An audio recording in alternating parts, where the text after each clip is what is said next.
பேரொழியே பேரானந்தம். கடைசியா காணொலியில பாத்தீங்கன்னா சக்கராஸ் பத்தி சொல்லியிருந்தேன். சக்கரால பாத்தீங்கன்னா இது மூலாதார சக்கரம், சுவாதிஷ்டான சக்கரம், 2 சக்கரம் பத்தி படிச்சிருந்தேன். இந்த 2 சக்கரங்களை பத்தி பேசும்போது பாத்தீங்கன்னா சிஜிஎஸ் பத்தியா நான் நிறைய சொல்லியிருந்தேன். நான் அதாவது நிறைய மக்களுக்கு பாத்தீங்கன்னா சிஜிஎஸ்னா என்னன்னு தெரியல. மறுபடியும் பாத்தீங்கன்னா போன் பண்ணி சக்கரா சிஜிஎஸ்னா என்ன, சக்கரங்கள்லாம் எப்படி அப்படின்லாம் கேட்டுட்டு இருக்காங்க.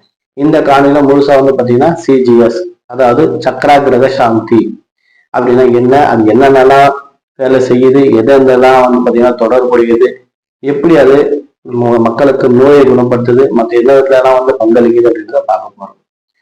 சக்கரா கிரக சாந்தி அப்படின்றது நம்ம உடம்புல இருக்கிற 7 சக்கரங்கள்.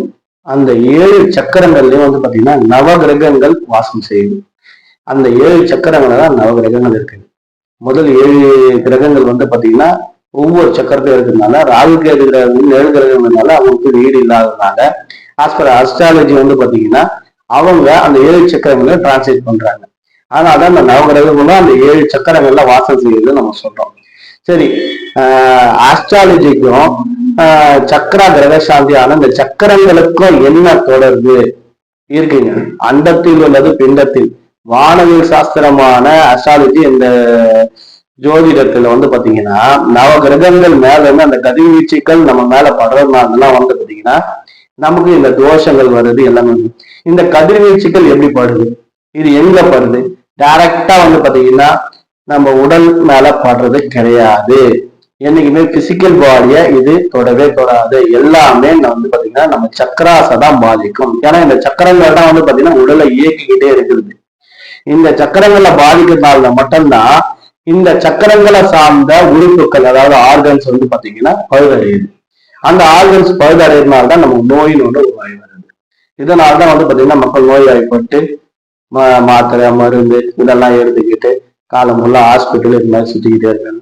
சில பேர் பாத்தீங்கன்னா கும்பகோணம் போறோம், நவகிரக கோயில்கள் போயிட்டு சாந்தி பண்ணா பாத்தீங்கன்னா கிரகதோஷத்தை சாந்தி பண்ணா குணமாயிடும் அப்படின்றதுக்காக பாத்தீங்கன்னா நவகிரக கோயில சுத்திட்டு வராங்க.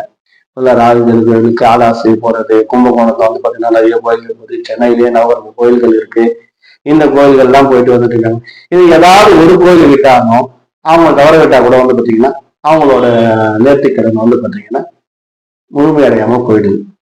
இதுக்கு முழுக்க முழுக்க பாத்தீங்கன்னா காரணம் நம்ம சக்கரங்கள்ல இருக்கிற அந்த அசுத்தமான கர்மை தான் காரணம். அதை எப்படி நம்ம பாத்தீங்கன்னா கிளென்ஸ் பண்றது. சோ இதை பண்ணா எல்லா பிரச்சனைகளையும் சரியாயிடுமா? கண்டிப்பா சரியாகுங்க. எல்லா பிரச்சனைகளும் கிளியர் ஆகும். இது பாத்தீங்கன்னா உங்களுக்கு தசவாயுக்கள், தசநாடிகள் ஒண்ணு இருக்குது நம்ம உடம்புல.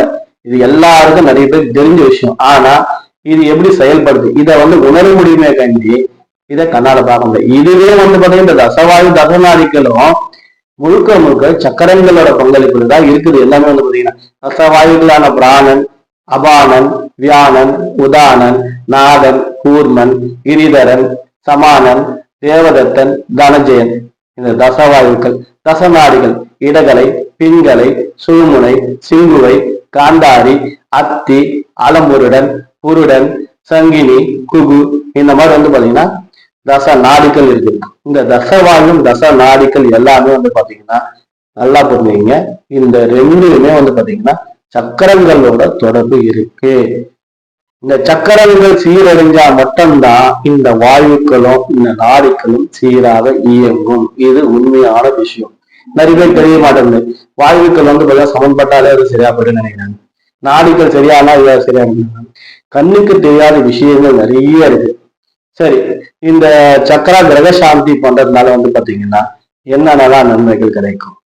நிறைய பேர் பாத்தீங்கன்னா ஏன் ஹாஸ்பிட்டலுக்கு போறதே தெரியல, என்ன நோய் வந்ததுன்னு தெரியல, என்னன்னே தெரியாம ஹாஸ்பிட்டலுக்கு போய்கிட்டு இருக்காங்க. நிறைய பேர் அந்த மாதிரி போயிட்டு இருக்காங்க. எத்தனையோ ஹாஸ்பிட்டல் பாக்குறாங்க, எத்தனையோ டாக்டர்ஸ் பாக்குறாங்க.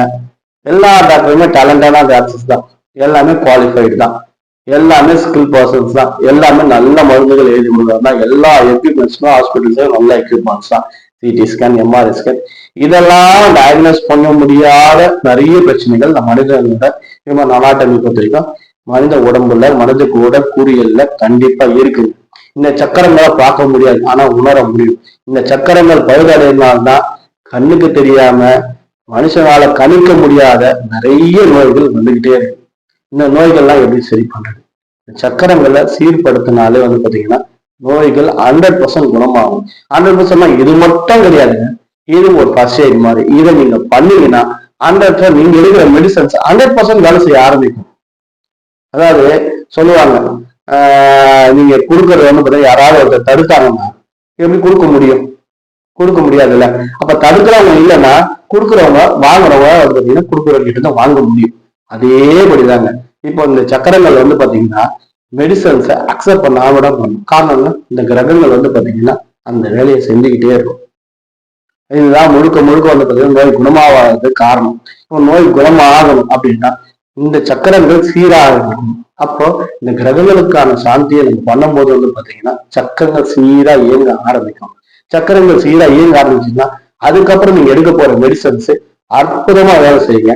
எந்த மெடிசன் இருந்தாலும் சரி, நீங்க எந்த allopathy medicine, Siddha medicine, ayurvedic medicine, Unani medicine, homeopathy medicine, எந்த மெடிசன் எடுத்தாலும் நல்லாவே வேலை செய்யும். அதுக்குதான் பாத்தீங்கன்னா சக்கர கிரகசாந்தி பண்ணணும்னு சொல்லுது. இந்த சக்கரங்கள் கிரகசாந்தி பண்ணி பாருங்க, அவ்வளவு அருமையா நோய்கள் குணமாகும். தீர்க்க முடியாத வியாதிகள் எதுவுமே கிடையாதுங்க. அதாவது அதுக்காக பாத்தீங்கன்னா cancer 4th stage 5th stage நாளைக்கு சாக போறாங்க அப்படின்னா அவங்களெல்லாம் கியூர் பண்ண முடியாது. அதெல்லாம் முடிஞ்சு போனது. ஆல்மோஸ்ட் 3rd ஸ்டேஜ் வரைக்கும் இருக்குது கேன்சர் அப்படின்னா கண்டிப்பா அதெல்லாம் குணப்படுத்த முடியும். 3rd ஸ்டேஜ்லாம் கியூர் பண்ணலாம், முடியாதுன்னு கிடையாது. அதே மாதிரி எவ்வளவோ டயக்னோஸ் பண்ண முடியாது, கணிக்க முடியாத நோய்கள், அந்த மாதிரி நோய்கள் எதுவாக இருந்தாலும் குணப்படுத்த முடியும். 100% குணப்படுத்த முடியும். இது சக்கர கிரகசாந்தி நீங்க பண்றதுனால கண்டிப்பா கொடுக்கும். சக்கர கிரகசாந்தி பாத்தீங்கன்னா நோய்களுக்கு மட்டும் தானா அப்படின்னு கிடையாதுங்க. எல்லாமே பினான்சியல் சம்பந்தமாகும், குடும்ப நலனுக்காகவும், கணவன் மனைவி பிரச்சனைகள் வர்றதும், இது எல்லாமே பாத்தீங்கன்னா சக்கர கிரகசாந்தியால நிவர்த்தி அடையும். 100% நிவர்த்தி அடையும். என்ன பிரச்சனை? கணவன் மனைவிக்குள்ள பாத்தீங்கன்னா கருத்து வேறுபாடு பிரச்சனை, குழந்தையின்மை, இதெல்லாமே பாத்தீங்கன்னா இந்த சக்கரங்களால நிறைய நடக்கும். அவங்கெல்லாம் பாத்தீங்கன்னா இந்த மூலாதார சக்கரமும் சுவாதிசார சக்கரமும் சரியா இயங்காம இருக்கிறதுனால தான் பாத்தீங்கன்னா குழந்தையின்மை பிரச்சனை வர்றதுக்கு காரணமாகுது. இதெல்லாம் பாத்தீங்கன்னா சக்கரங்களால் ஏற்படுது. இந்த சக்கரங்களை நீங்க சாந்திப்படுத்தி பாருங்க, 100% அவங்களுக்கு இருக்கிற அந்த பிரச்சனைகள் சார்ட் அவுட் ஆயிடும். 100% அவங்களுக்கு குழந்தை பிறக்கும், புத்திரபாகியம் கண்டிப்பா இருக்கும். இது மட்டும் போதாதுங்க.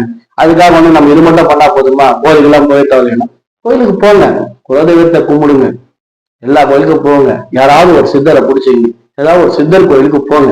நீங்க சித்தர் கோயிலுக்கு போனீங்கன்னா அங்க அற்புதமான பாசிட்டிவ் எனர்ஜிஸ் கிடைக்கும். நார்மலா கோயிலுக்கு போறத விட சித்தர் கோயிலுக்கு போனா பாசிட்டிவ் எனர்ஜிஸ் அதிகமா கிடைக்கும். அந்த பாசிட்டிவ் எனர்ஜியை நீங்க கிரகிக்கிறது மூலியமா உங்க சக்கரங்கள் சீரா இயங்க ஆரம்பிக்கும். அப்ப உங்க சக்கரங்கள் சீரா இயங்கிறதுனால என்ன ஆகுது? நோய்கள் குணமாகுது. ஆனா உங்க நம்பிக்கை பாத்தீங்கன்னா என்னன்னா, சித்தர் கோயில் போயிட்டு சித்தர்கிட்ட வேண்டதுனால நம்பிக்கை ஒரு பக்கம், நம்மளாதாங்க தெய்வம், நம்பலன்னா கண்ணுதான். புரியுதுங்களா? அதனால நீங்க நம்பிக்கையோட நீங்க சக்கரா கிரகசாந்தி பண்ணுங்க.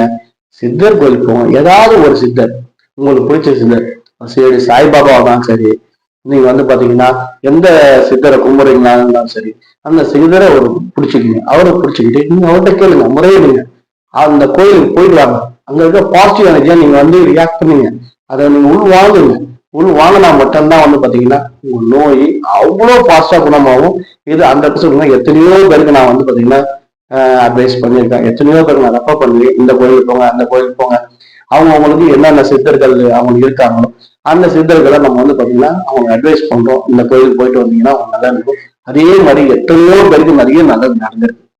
அதனாலதான் முழுக்க முழுக்க நான் திரும்ப திரும்ப சொல்றது காரணம் என்னன்னா, நீங்க சக்கரா கிரகசாந்தி பண்ணீங்கன்னா ஏதாவது ஒரு சித்தர் கோயிலுக்கு போயிட்டு வாங்க. கண்டினியூஸா ஒரு 2 வாரமோ 3 வாரமோ 6 வாரமோ அந்த ஒரு வேண்டுதல் வச்சு நீங்க போயிட்டு வந்தீங்கன்னா உங்க பிரச்சனைகள் 100% தீருங்க. ஆனா அதுக்காக பாத்தீங்கன்னா சம்பந்தமே இல்லாம பாத்தீங்கன்னா ஒருத்தன் அழிஞ்சு போனோம், ஒருத்தன் கெட்டு போனோம் அப்படின்றதுக்காகலாம் நீங்க இதெல்லாம் வைக்க முடியாது. நல்ல காரியத்துக்காக நீங்க செய்யலாம், நல்லது கண்டிப்பா நடக்குங்க. இது உண்மைங்க. இந்த சக்கரா கிரகசாந்தின்றது இதுதான், வேற ஒண்ணுமே கிடையாதுங்க. உடம்புல நோய் இருந்தா நோய் குணமாகும், மனநோய் இருந்தா மனநோய் குணமாகும், குடும்ப பிரச்சனைகள் குணமாகும், நிவர்த்தி ஆகும். பிளஸ் பாத்தீங்கன்னா உங்க அண்ணன் தம்பி பிரச்சனை, சொத்து தகராறு, இது எல்லாமே வந்து பாத்தீங்கன்னா இது பண்ணது மூலியமாவே வந்து கிரகசாந்தி பண்றது மூலியமாவே நிறைய ஸ்டார்ட் ஆகும். நிறைய பேர் வீடு வைக்க முடியாம இருந்தாங்க, வீடு விற்கிறதுக்கு, இதெல்லாம் அனுபவபூர்வமா நான் செஞ்சு இதெல்லாம் நடந்திருக்கு. இதெல்லாம் வந்து அதனாலதான் முழுக்க முழுக்க சொல்றேன், இந்த சக்கரா கிரகசாந்தின்றது சாதாரண விஷயம் இல்லைங்க, ரொம்ப பெரிய விஷயம். இதை நீங்க பண்றது மூலியமா அளவிட முடியாத அவ்வளவு நன்மைகள் இருக்கும். வெறும் நோய் மட்டும் கிடையாதுங்க, உங்க மனசு சம்பந்தப்பட்டது, குடும்பம் சம்பந்தப்பட்டது எல்லாமே நன்மையாகவே நடக்கும். நீங்க எடுத்து வைக்கிற ஒவ்வொரு முயற்சியும் சக்சஸ்ஃபுல்லா உங்களுக்கு கிடைச்சிக்கிட்டே இருக்கும். இந்த கிரகசாந்தி முன்னாள் 7 சக்கரங்களை சீரா நீங்க இயக்கிட்டீங்கன்னா அதுக்கப்புறம் உங்களுக்கு எல்லாமே சக்சஸ் தான். நன்றி, வணக்கம். பிறரையே பேரானந்தம்.